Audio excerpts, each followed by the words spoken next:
Hello, thank you for joining us for the final session this year of the Volunteer Caucus.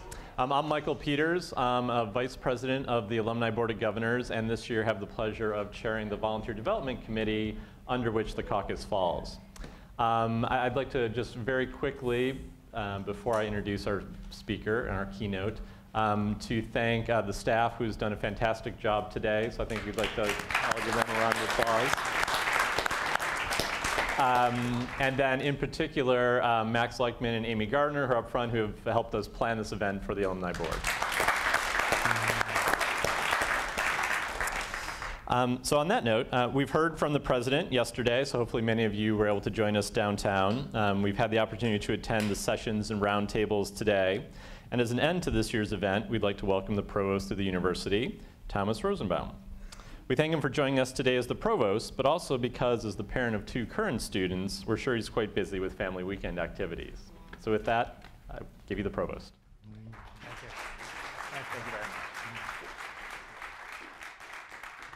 much. Well, it's really a great pleasure to be here with you and to thank you for all your efforts on behalf of the university. I came here in 1983, and at that time the college was 2,800 students. As you know, we're up to 5,300. Just extraordinary buzz in the community about the college, about the university. I find it, frankly, a little odd to be at a place that's hot, but it's wonderful. I have no complaints, and certainly, part of that heat is being generated by your great efforts in terms of spreading the news of your experience and of what Chicago has to offer. So thank you. I was going to say a few words today, with your leave, about changes at the university, new directions, both in terms of modes of inquiry and about a few of the buildings that are coming that you've probably seen around or will be seeing soon. But I won't speak too long. I know you've been in meetings most of the day, and I'll leave plenty of time for cross-examination, or at least that's how I feel down here in the witness stand or accused stand. So people think that universities don't change. Universities, colleges have been around since the Middle Ages, and if you come to Convocation, which I really invite you to do if you haven't been to the main university Convocation now in June in the main quad where everybody graduates together, followed by the individual ceremonies. We wear, gowns and mortar boards that look like they come from the Middle Ages, in fact. But in fact, there is huge turnover in universities. The faculty turns over in a decade almost by half. So that the chance for reinvention, the chance for renewal and new approaches and new lifeblood is extraordinary. Of course, with students, undergraduates, at least almost all of them, are out in 4 years. And for graduate students, a little longer in most cases, but also this constant refreshment then of the intellectual endeavor is there. And I think what you're seeing, at least in the last decade from my perception, is an engagement of the university intellectually with community writ large in a way that we have not had before. So there's this old t-shirt, famous t-shirt, maybe some of you have seen it, that's well and good in practice, but what does theory have to say about it? So that element is still here. Clearly, we're devoted to creating frameworks to think about knowledge and how to pursue various disciplines, and thinking about that in the longest term. But we're also, I think, more and more engaging in a way to understand how that investigation relates to society in general. So I want to talk about 3 examples that way, briefly, before moving on to more of the physical capital. So the 3 examples are urban education, molecular engineering, and arts. So let me talk a little bit about urban education to start. As you know, we run 4 charter schools for the city of Chicago. We do this not as a social good, although I hope and believe it is a social good, but rather as part of our overwhelming mission to create knowledge, apply knowledge, test knowledge. The charter schools are run by lottery, so they are not magnet schools in the general sense. They're part of the general Chicago public school system. They draw kids from the neighborhood around us, of course. And we have a built-in base where you have from the same population students who win the lottery in the sense of being able to attend the school, who apply, and those who are not chosen. And so right away, in a scientific sense, you have a control to understand then what are the comparisons in terms of the programs you introduce in the charter school versus children who don't go to the charter school drawn from the same base. This is very exciting to our Committee on Education. As you know, we did away with the School of Education. We didn't feel it was strong enough.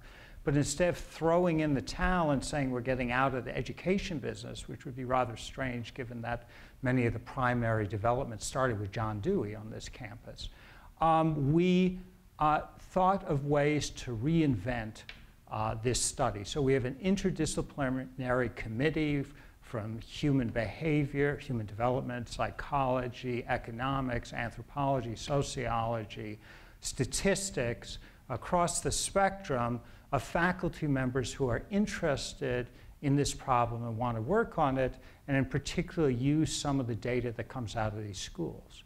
But we also have professionals in the Urban Education Institute necessary to run the schools in a proper way, and then to get the proper feedback between the two entities. And so this has been extraordinarily exciting for everyone, and the goal is not to accumulate charter schools. 4 is plenty, I can assure you, particularly with constraints on state funding, but rather to develop models that can be applied in bigger and bigger venues. So we're also involved in something called the Woodlawn Children's Zone, which is to look at all the schools in Woodlawn and not staff them, but rather use the lessons we've learned from our charter schools to try to help develop the whole school district with emphasis on principals and teacher competence. From there, of course, we would like to try to develop assessment tools that can go national. We're actually spinning off a company to try to develop and disseminate those sorts of assessment tools.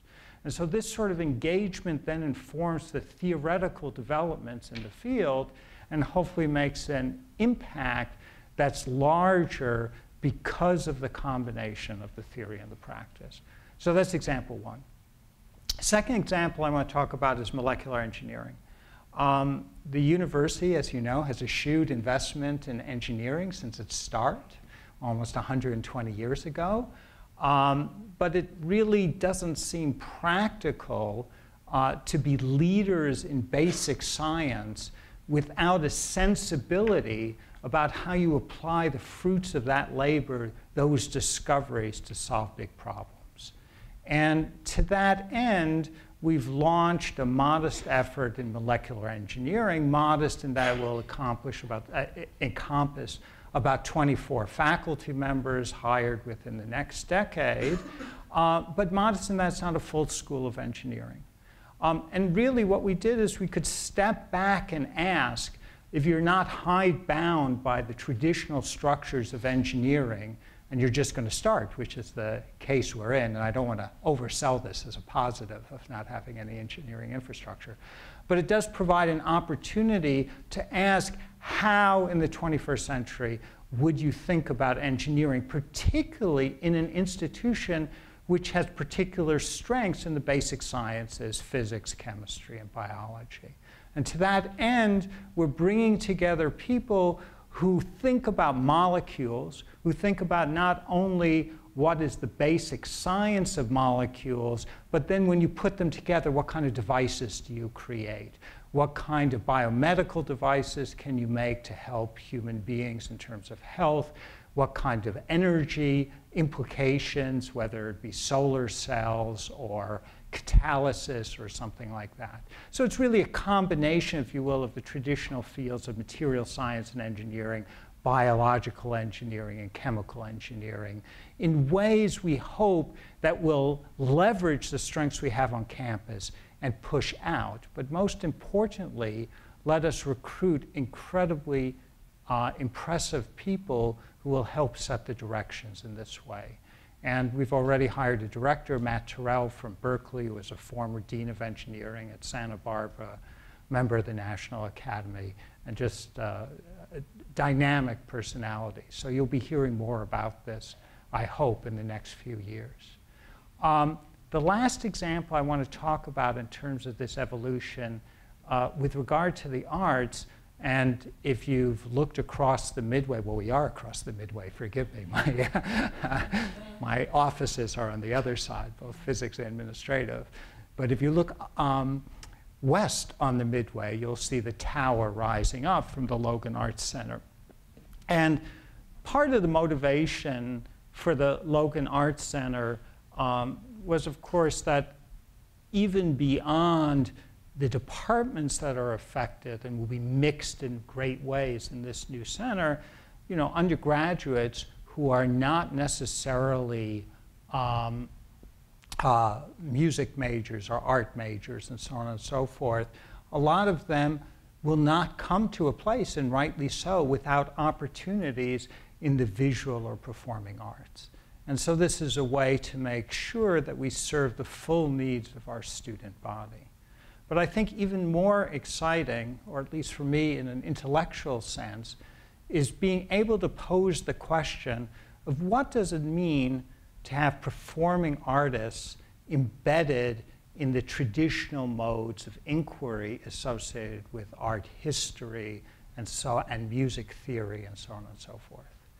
What is the comparative advantage of connecting to the institutions, the arts community in Chicago, of bringing in performers onto campus in the auditorium there or for stays in a way that creates something new, and even hire some of these people potentially? What subset of people are appropriate in a university environment? And we've set up the Gray Center, and with some Mellon Foundation money, basically arts laboratories to look at this sort of mix. I mean, an example is Tony Kushner is spending time on campus. He's spending time on campus because he's interested in Goethe and the world's expert in Goethe. David Welberry is one of our faculty members. How do we create classes out of that? How do we enrich the intellectual endeavor and also the educational endeavor with this cross-fertilization? And so this gives us an opportunity, again, to engage in ways that we haven't before, locally in the community, in the greater Chicago community, but more generally in the worldwide arts community, in trying to develop models of this fashion. So I think what you're seeing with these three examples and many others is a bit of an evolution in terms of the way the university thinks of itself and its aspirations to affect the world not only 50 years from now, but now. Okay, so that's the deeper, it is deep part of the conversation. I want to just illustrate, if you've tried to park on this campus, you'll understand well the fact that they're one representation of our ambition and the changes at Chicago are the buildings. And we didn't build for many years, so some of this is catch-up, but some of it is really trying to push things forward. I do want to emphasize, though, as you circle around on the various streets here trying to find a parking space, that this is not an infatuation with buildings for the sake of buildings. Rather, it is really part of what has long time been the human capital strategy of the University of Chicago. As you know, we're underendowed compared to most of our major competitors, Stanford, Harvard, Yale, and so on. And yet we compete for the same people, faculty for a long time, students as well, more and more so now, and both graduate and undergraduate. And part of it is having, I don't know if Bob talked about this because Bob Zimmer, he's very articulate on this matter, is a cultural capital as well as a financial capital, a shared sense of purpose, of inquiry, of argument in the positive sense. However, you cannot recruit, let's say, a great microbiologist because you tell that person that he or she is going to have colleagues who are fantastic to talk to and will develop their work unless you also have a laboratory where they can perform the biology, perform their experiments. So it's a necessary part of being able to attract the best people here, but its ultimate aim, of course, and our desire is to invest money wisely so that we can attract that sort of person to the University of Chicago long term and continue the infrastructure that way. So you see very close to here the new dorm which has opened up. Our first year son is in that dorm, so I get to see it from the inside out now. I tell you, this has been just a different look into the college than I've had, which has been largely positive. And no, it's a great place. So we have new dorms, and we are in planning for the next dorm. We have the new Institute of Molecular Engineering will be part of the William Eckerd Research Center at the site of the old Research Institute's building on Ellis between 56th and 57th, one of the great post-war buildings. I had my lab there for 20 plus years, now moved to the sub-basement of the Gordon Center, which is a much nicer building. I mean, it was a fantastic building. It was built, came out of the Manhattan Project, but after 50 years was really showing its age. That will be raised and rising phoenix-like from the ashes will be the William Eckerd Research Center. It will also combine astronomy and astrophysics and cosmology, the Kavli Institute. As you may know, we really are the founders of the discipline of cosmology in the sense of combining high energy physics, looking at the smallest parts of matter, with astronomy, looking at the universe as a whole and thinking about the connections of quarks to cosmos in that fashion. We continue a strong tradition that way. We'll be able to bring all these people together, as well as additional space for some of the physical sciences. The new hospital pavilion has risen. It's huge, right on next to the old hospital section. It will have modern operating rooms, a lot of robotics and so on that don't fit in the old operating rooms. The Knapp Center for Biomedical Discovery has been open for about a year, providing some of this necessary laboratory space in the northwest quadrant. Mansueto, if you have not been in it and have not had a chance this time, is absolutely fantastic. This is the Helmut Jahn creation right next to the nuclear energy sculpture by Henry Moore. It has the elliptical dome, which is a reading room, but that's the form part. The function is 5 stories underneath a huge robot that can retrieve up to 3.5 million volumes within a few minutes.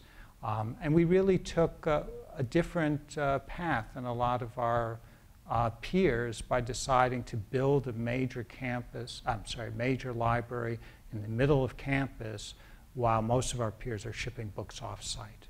And this came out of a very important tradition at the university of faculty governance. The faculty committee really looked at what it would be to be competitive in the social sciences and the humanities, less so in the natural sciences in terms of library use.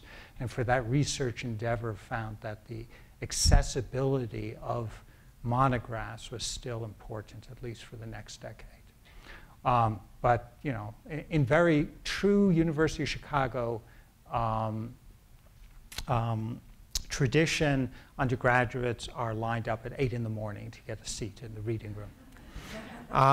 And a little farther afield, although we desire very much that you spend lots of time in Chicago and on our Hyde Park campus, we have a new center in Beijing.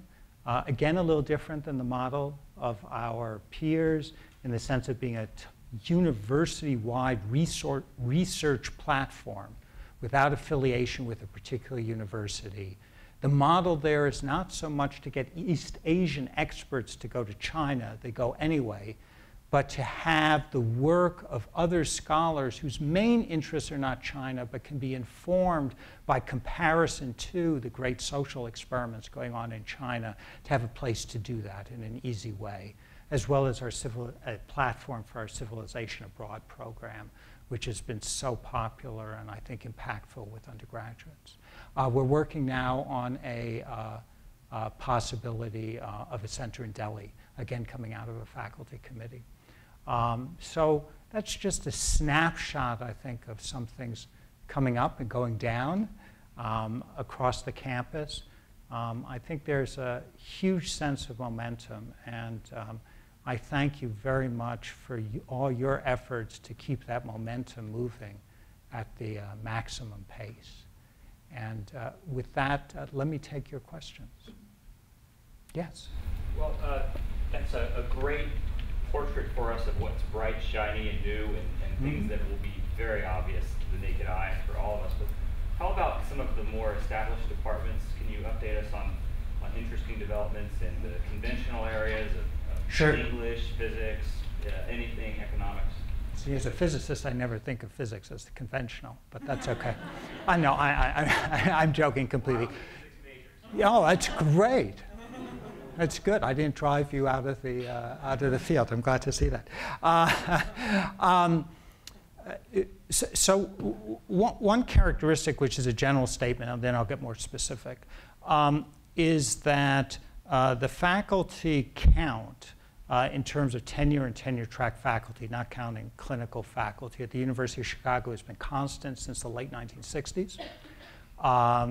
Being a physicist, my first thought was that there was some combination of fundamental constants that gave the number 1,200. I can't figure that out, so we're now attempting to increase the faculty size. And this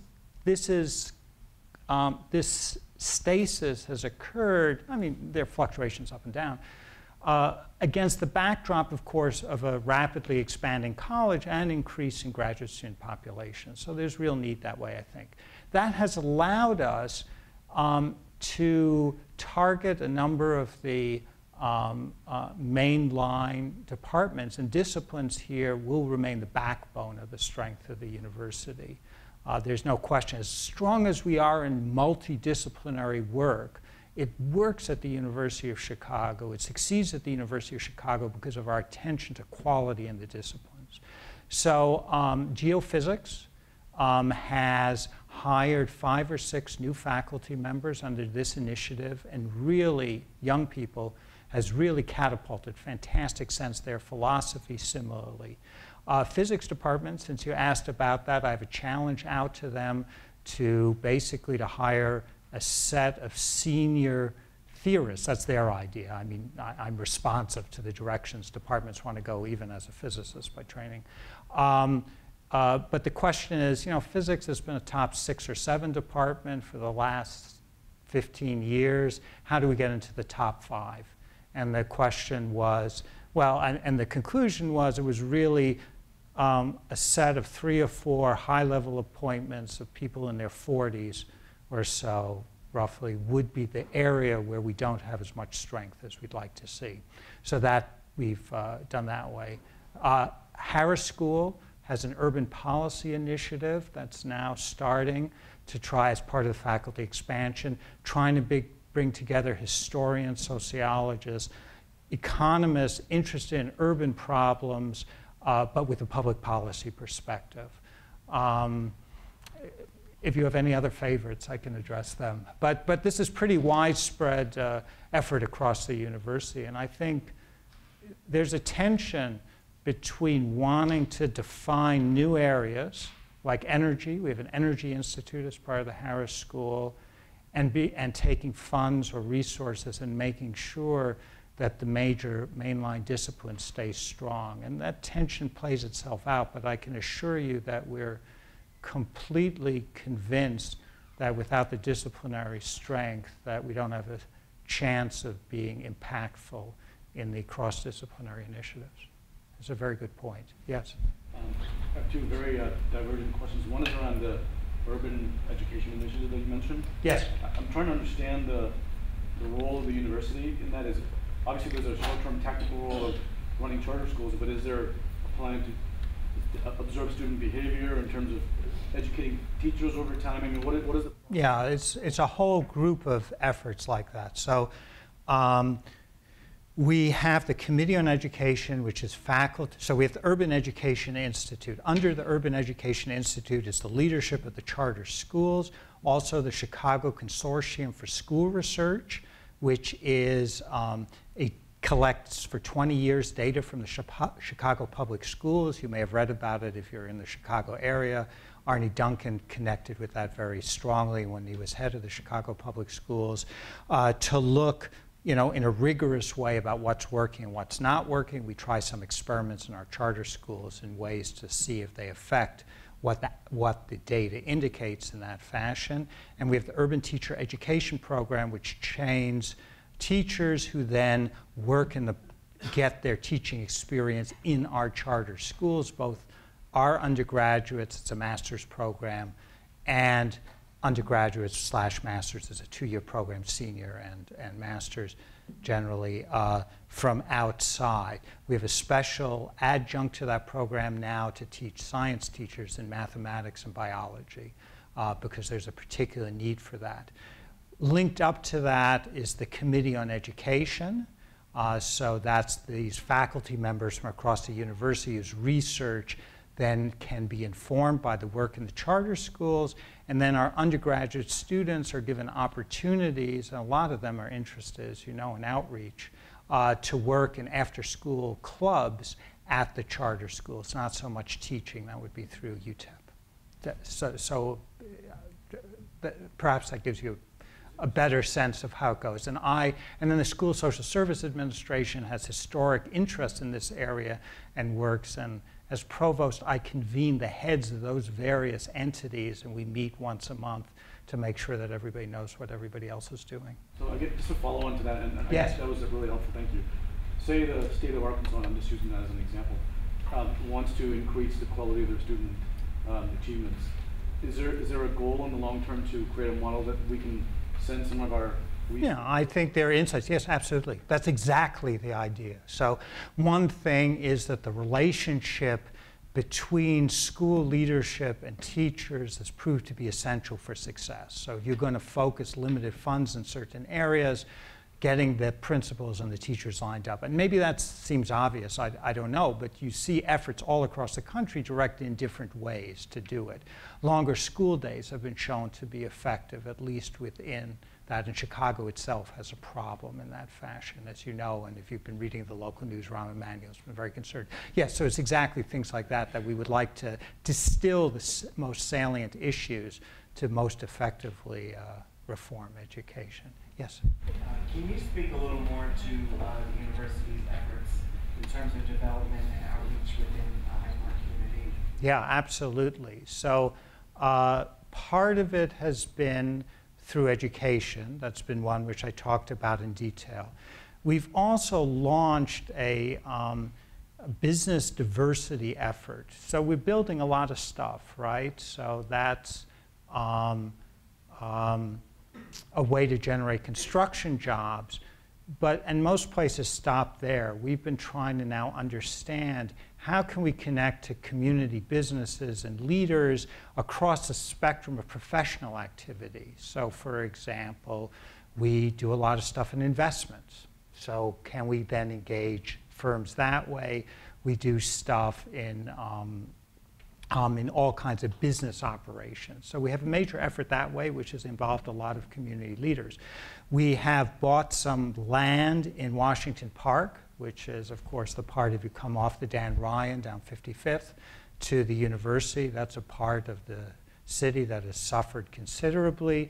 We're opening an arts center there to connect to the community. So we're rebuilding one of the buildings or refurbishing one of the buildings there. A lot of our students are very engaged in that. The Court Theater has been involved in a lot of community outreach as well as the SMART thing. So there are various levels of engagement in ways that way. I think, the university when it was founded, was of Chicago. I mean, that's in our name. It was founded by Rockefeller money with a matching fund from civic leaders. In the 50s, of course, we drew in quite a bit and really shut ourselves behind walls. And I think since the 80s, mid-80s, but I think accelerating in the last decade, we've really tried to open up to Chicago, to the local communities, to Woodlawn, realizing that as a value and a benefit. And it's imperfect, but there's a lot of activity, I think, and I think the tenor of the interaction is a lot better. Yes? You mentioned earlier the issue of the state, funds being limited to yes. these schools there. One of the things that affects that is the growth of new businesses in our economy locally in the state of Illinois. And yes. There are some universities, such as MIT and Stanford, which have a great reputation of taking research and turning it into giant companies that create great white-collar jobs. Right. What is your current plan to make us in that same breed of university? Right. Well, frankly, it's not something we can do alone. I mean, the problem is too big, and there is not either venture capital or management community in Chicago. There are lots of venture capitalists in Chicago, but most of their firms, like the Pritzkers, are actually West Coast. But there is stuff around. There's no question about it. And we've invested actually somewhat heavily in our tech transfer office. Molecular engineering, we expect lots of ties to companies. We have space in the IIT incubator. But it's a bit of a slog. We're trying to leverage Argonne as well, Argonne National Laboratory. We formed with Northwestern and University of Illinois at Chicago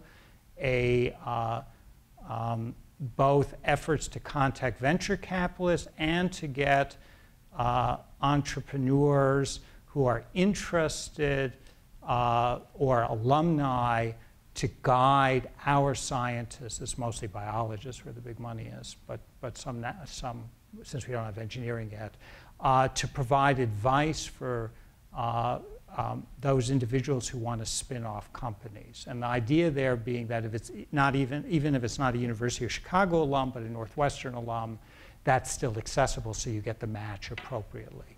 We're seeing some progress. It's awfully slow. I would say, if I could step back a bit, if you really want to make money out of this, I mean, Northwestern's an exception because they had Lyrica, right? So they made hundreds of millions of dollars on that drug. But basically, you're better off buying a lottery ticket.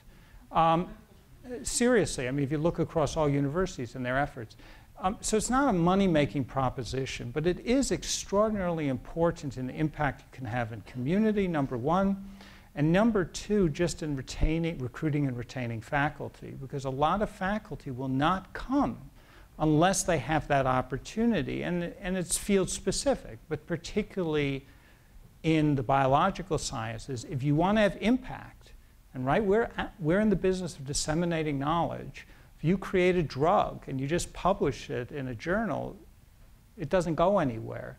If you want to have impact, you have to commercialize the product of that. So we're very sensitive to that aspect of it and have a lot of incentive. But, and we've upped the investment in that effort. We don't do so badly. We're, in terms of licensing, we're 25th in the country. I mean, that's bad for University of Chicago, but it's not off the map. But we've got a long way to go. Provost? Yes? We actually had a question via Twitter. Someone wrote in, has it been hard to recruit top faculty given economic conditions?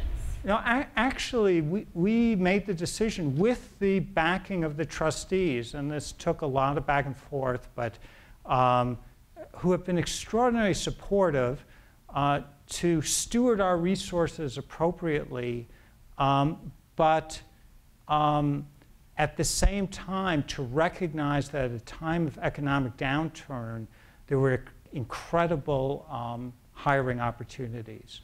So in fact, we have gone out aggressively as part of this faculty expansion right now to try to move people to Chicago. And what we're selling, besides the usual set, if you will, of what University of Chicago is a sense of opportunity and expansion in various areas when other places are cutting back. You know, if you're going after particularly senior people, you know, they're always comfortable where they are. I mean, if you're aiming high, you're going after people who have no reason to move. And so what you have to sell, if you will, in this sense, be able to convince such individuals is that they have a chance of doing something different and special at the university. And it really helps to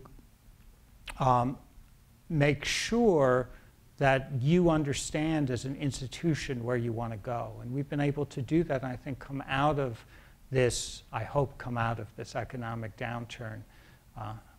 I now look at the stock tickers much more carefully than I ever did, because that we've been able to come out of this in good shape in terms of attracting talent. So it's actually been a very good time in that fashion for us.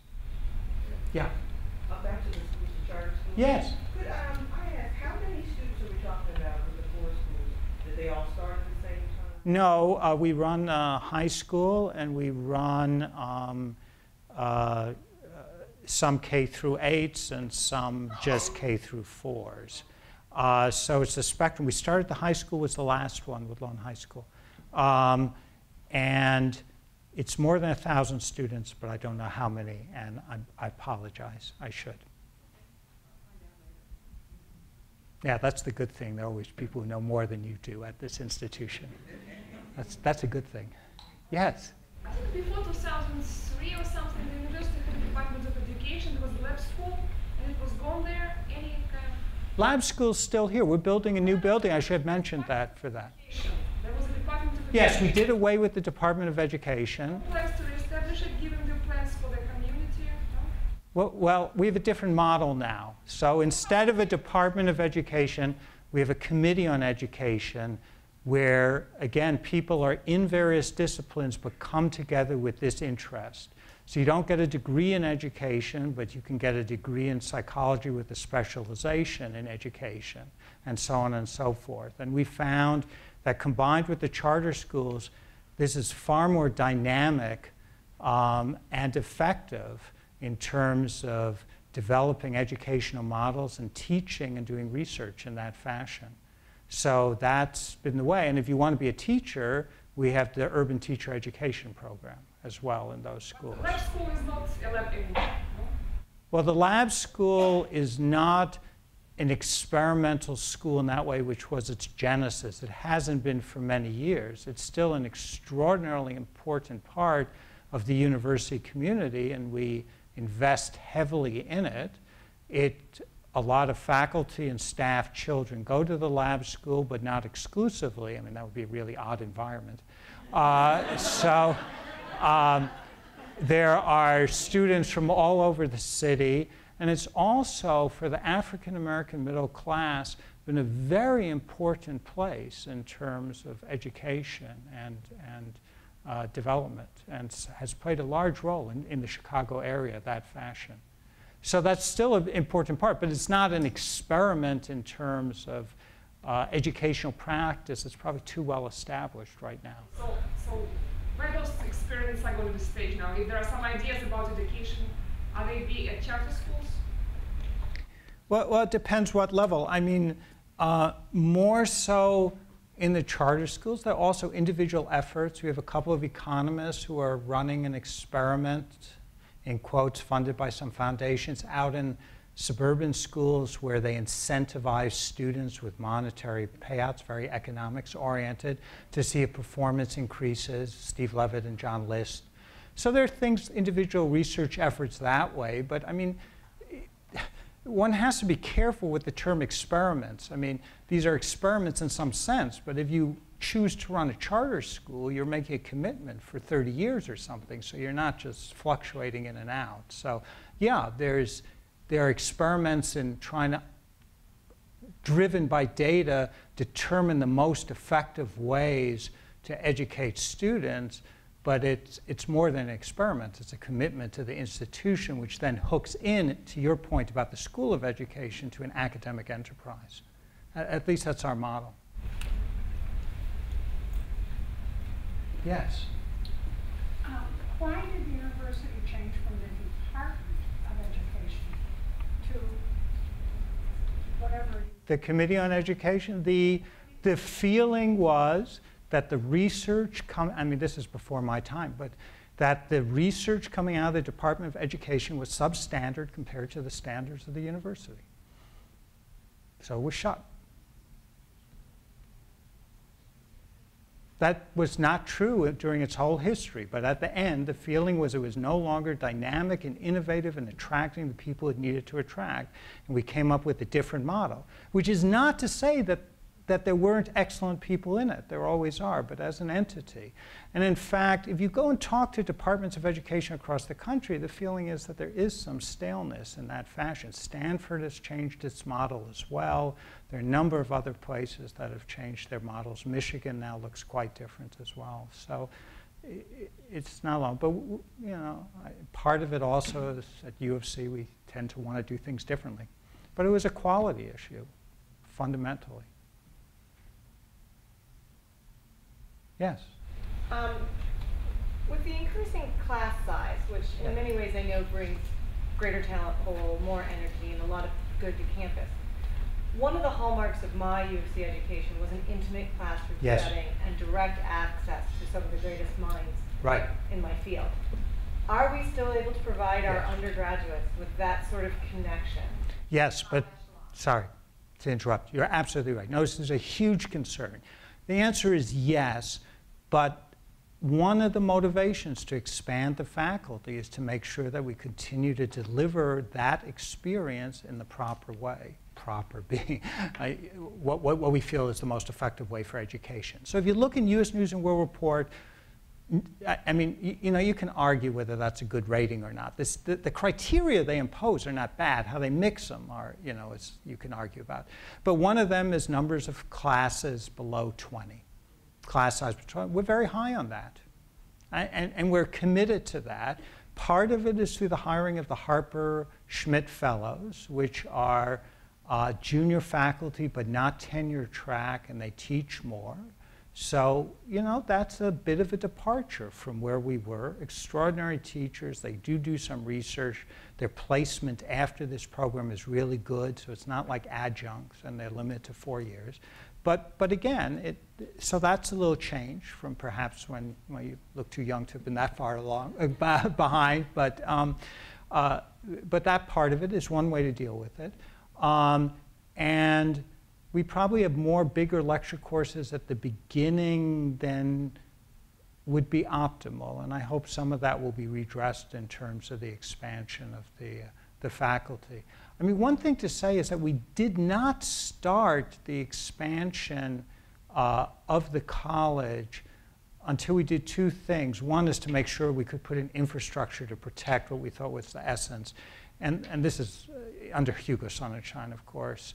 And then the second thing, until we increased the pool of applicants, so that you know, you weren't willy-nilly going ahead and just accepting lots of people. So I think it's been pretty good, but there are tensions, as you point out. And yes. Follow up to that. Another hallmark of my education as an undergraduate was the ability to access graduate level courses. Oh yeah, that's still here. Oh sure. Yeah, that's. I mean, we're still 2/3. The ratio hasn't changed. We're still 2/3 graduate student. I mean, you know, 1/3 undergraduate, 1/3 professional school, and 1/3 PhD, and that hasn't changed. So the number of graduate courses are still numerous and accessible and all that. And a lot of students in their 4th year will take a lot of graduate courses, as you would expect. I mean, we're different than a liberal arts college. Well, you all know this, I'm sorry, but I mean, right, we're a liberal arts college embedded in a graduate institution, and through the core, most students don't see the advantage of that. But by their 3rd or 4th years, if they desire to, students have full access to the full research infrastructure of the university. Thank you. Oh, sure, no, great question. Yes? Is there any commitment and concerted effort to provide housing for new faculty in the Hyde Park Kenwood? Well, 60% of the faculty still live in Hyde Park. It varies from school to school. More business school folks are uptown. Well, no, given I mean, it's more junior faculty than senior faculty, but whether they can live in the types of houses and condos they want is not. I mean, the flip side of Hyde Park improving and becoming a far more desirable neighborhood is that house prices, until recently at least, were going up very fast, more than Evanston, in fact, median. We have a university-wide program for assistant professors. It's modest, but it's there to help. We also have innumerable one-on-one deals with faculty in terms of housing allowances to try to address this, but we are facing market forces, and it's not, it requires constant attention. I think what we don't want to do is what Columbia does, which is actually buy housing and then run it and put faculty in it. The reason is you're confronted with all kinds of horrible issues. When the faculty member retires, do you kick them out? What happens if the spouse is a widow or widower? What do you do then? Do they still have rights to it? And so, you know, Columbia has major issues that way. So I don't think we're going to go that direction. It'll be more subsidy sort of approach. I'm happy. It's fine. Our kids don't want to see us till dinner, so it's fine. Yes? I mean, this is to piggyback on Jennifer's question. Is there a plan to limit the size of the college? I mean, is there? Yeah, it's not. It won't go up. Yeah, it's about 5,300. Look, you know, plus or minus 50. Sure, I don't know, but no, there's no plan to increase it by any significant amount. And certainly, personally, I would be opposed until we build the size of the faculty.